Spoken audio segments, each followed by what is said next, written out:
I shared this story for the first time today on another board. It was originally titled Santa Baby, a title I was sure about until I hit submit. So, I've decided to retitle it and use the pun that set this whole train into motion as the new title. I wanted to bring it here so if this is your primary forum, then I get to show it to you as well. I've written a few short stories, but this is my first foray into ABDL fiction. I wanted to write a story like we don't often see. Not a story about finding ABDL or being forced into it, but a story of two people who know this is what they like and love each other. I hope you enjoy it. It was a fun write for me.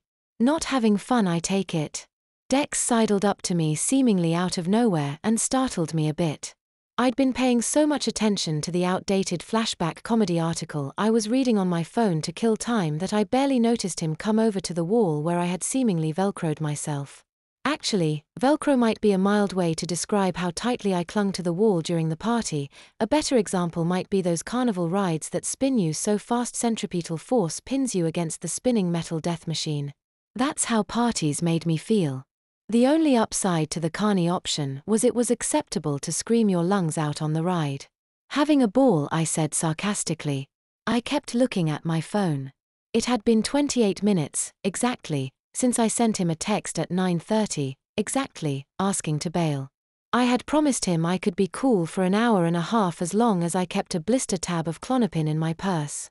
That went away after about 20 minutes into the party.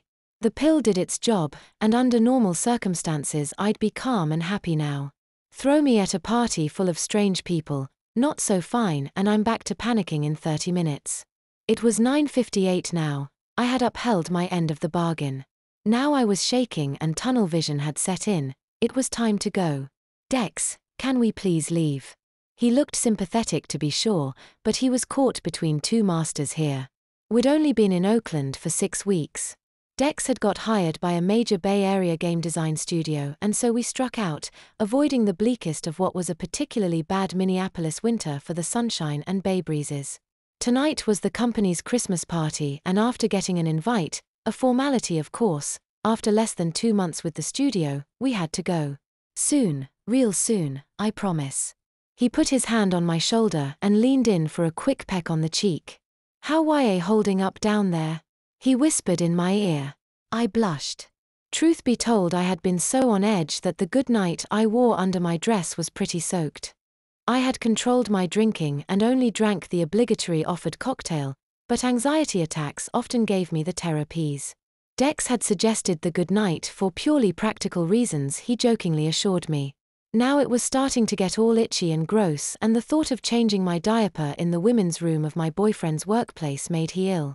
I'm pretty wet, and then, to cap it, I added in soft voice Daddy. Daddy. That always twisted him around my finger. And he thought he was the dom. He frowned, and took his gentle hand from my shoulder and brushed a bit of dark hair that come loose from my ponytail back behind my ear.